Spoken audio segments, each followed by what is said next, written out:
Okay, welcome back. This is Gut Check Time. This will be NFL Week 9. Before I get started, can you please hit that like button? Please subscribe down below. It's much appreciated. It really helps out the channel. Thank you. Um, it's going to be the Thursday night game we're going to get started with. It's going to be San Francisco versus Arizona. Arizona's getting 10 points at home, and it's not enough. The San Francisco team is for real. They're 7-0. I thought they'd win 7 8 games on the year. They're already at 7-0, so they're obviously going to win more than that. They'll probably end up winning about 11 or probably more than that. I think they can go 14-2. Their schedule's very easy, sets up very well. Their hardest games are obviously Seattle. They still have to play, I believe, twice, and then they also have to play Baltimore and Green Bay, I believe. So those would be their four hardest games. If they split those, they're 14-2 in my opinion. They could be even better than that. Their defense is ferocious. It's probably the best front four in football with DeForest Buckner, Nick Bosa, Solomon Thomas, even they are rotating him in, and then Eric Armstead. It's fantastic. They're all big guys. They're all plug up holes. They all get to the quarterback. They're fantastic. I'm going to take San Francisco to win this game rather easily. Like I said, Arizona's just not on their planet right now, and they probably won't be for a couple years. I'm going to take San Francisco to win this game 31-14. So I'm taking San Francisco minus 10, and I'm taking the over of 43 points. And even if the Cardinals don't manage 14 points, which is entirely possible, I think San Francisco to easily put up 40 points in this game. So I'm definitely taking the over here. Next up, we have a very puzzling line, in my opinion. Indianapolis versus Pittsburgh. I don't know how Indianapolis is only favored 1 point. I know they're on the road, but if anyone watched that Pittsburgh team last week, you can't tell me you believe in Mason Rudolph. He did get better as the game went on, but he's just not that good. And the Colts are a very good team. I think the Colts win this game really easily. I think it's going to be 28-17 Indianapolis. I'm taking the over of 43 points as well. I think the Colts are going to compete down to the wire with the Houston Texans for that division. I think 10 wins gets it done. Whoever gets to 10 wins is probably going to win it. Obviously, they already have a win over the Texans, so if they beat them again, that'll probably lock it up. I don't know when they play next, but that'll be a really big game coming up later in the season. So like I said, Colts -1 and the over of 43. Next up, we have the Cleveland Browns versus my Denver Broncos, and it continues to be a heartbreaking season for my Broncos. 3 games this year lost on a last-second drive. 3.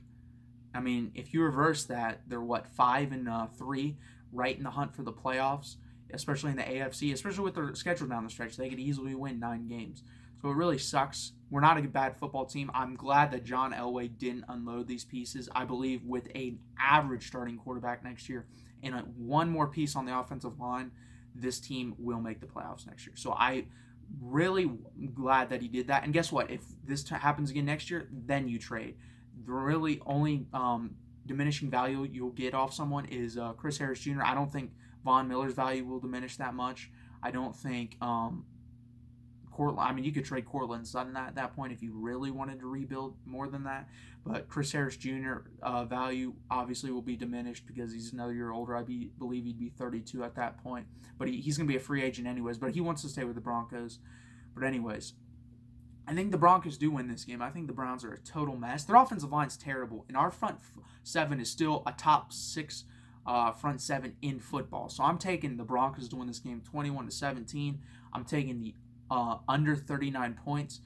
Put you at 38, so right there. And I'm taking Denver +3. And earlier in the week, this is ridiculous too. They were, I believe, a 2-point favorite. So you're telling me there was a 5-point swing because Joe Flacco got hurt?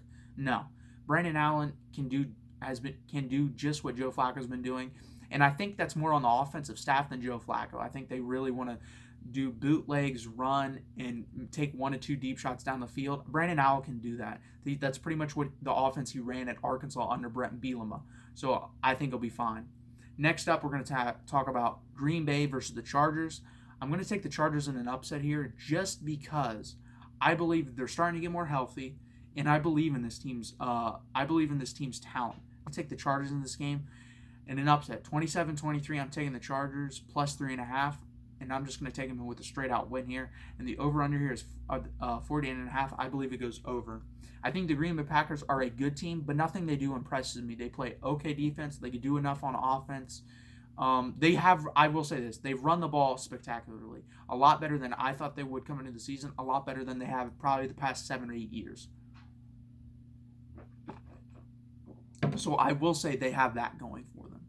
Next up, we're going to talk about New England versus Baltimore. I really, really want to take the Ravens in this game, but I can't do it. I don't believe they have enough weapons on the offensive side of the ball other than Lamar Jackson and Mark Ingram. They don't really have any talent out wide receiver and Marquise Brown, but he's a rookie, and Belichick will easily take him out of the game. But I do think this game is going to be close. I think the defense of New England will finally be tested. Baltimore is second in points and second in total yardage on offense. New England hasn't faced anyone near that caliber yet, and they're going to start playing teams like that. I believe they play Philadelphia, Dallas, and Baltimore 3 of the next 4 weeks. I was wrong about Minnesota. I said Minnesota on another video. They don't play Minnesota. But I'm going to take New England to win this game 27-21, so I'm taking the Patriots -3 here. I'm taking the over of 45. Next up, good old NFC East showdown and rivalry game. Dallas versus the Giants on Monday Night Football. Even though I don't think it'll be a good game, it's nice to have at least some brand names out there. I know Miami versus Pittsburgh was an atrocious football game. Brand names, but my God, that was a bad football game. I'm going to take Dallas to win this game 30-20. I just think they're more talented everywhere on the field, except maybe at quarterback. We'll have to see, but Daniel Jones has played very well with the Giants, considering the fact that their offensive line is average, their defense is horrendous, and their skill positions without Saquon Barkley are very bad.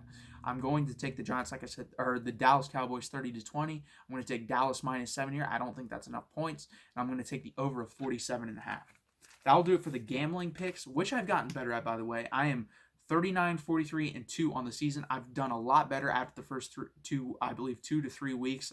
And straight up, I'm finally over 500. I'm 54, 49, and 1. I've gone a total of 21 and 7, I believe, the last 2 weeks picking games. So that's a lot better. I went 9 and 5 and 12 and 2. So yes, 21 and 7. So for my straight up picks, like I said, went 12 and 2 last week, 8 and 4 the week before. Houston versus Jacksonville, I'm taking Houston. I think these teams are very similar. The only 2 differences are Deshaun Watson, DeAndre Hopkins. That's enough to get it done, even on the road. Chicago versus Philadelphia. I'm going to take Chicago in an upset.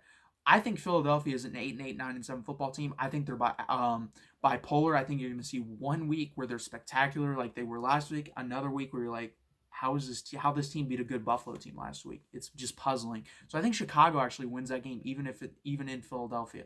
If they don't, Matt Nagy better start looking for another job, because I think they'll probably get rid of him and Mitch Trubisky at the end of this year if they go anything worse than probably 7 and 9.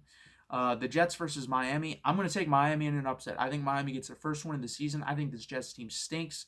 Adam Gase going back to Miami. Adam Gase getting thrown under the bus here. I think this team's just I think this is just a poorly constructed roster. I don't think Adam Gase's that bad. He did well with the Miami Dolphins. I'm taking the Dolphins to win that game, though. Next up, Minnesota versus Kansas City. I'm going to take Kansas City. Even if Patrick Mahomes doesn't play, I don't believe in Kirk Cousins. The Chiefs blitz a lot, and under the blitz and against the blitz, he doesn't perform very well. And it's at home, and the Chiefs are starting to play better on defense. I'm going to take next up, Tennessee versus Carolina. I'm going to take Carolina in that. I think the Titans have gotten better since they put in Ryan Tannehill, but they're still not good enough. Washington versus Buffalo. Buffalo's a good team. Washington's a bad team. It's that simple. Buffalo wins.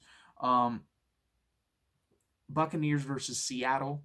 I'm going to take Seattle at home here. Jameis Winston's probably going to turn the ball over another 2 to 3 times. He's a turnover machine. He's you know what he is? He's Sam Darnold. That's exactly who he is, or Sam Darnold's him, whatever you want to say. They're pretty much carbon copies of each other. And I think Seattle picks them off 2 to 3 times. I think they win rather easily. Detroit versus Oakland. I'm going to take Detroit in this game, but I think it's going to be close. And this is the hardest game to pick out of all these, in my opinion, because Oakland's playing a lot better football than I thought they would. Detroit's defense has not been the same since the Kansas City game. So I'm going to take Detroit in this game, even though their defense hasn't been the same. But I don't believe in Derek Carr, even at home. So I'm going to take Detroit. That'll do for the NFL picks. Thanks for watching. Please hit that like button. Please subscribe. Thank you.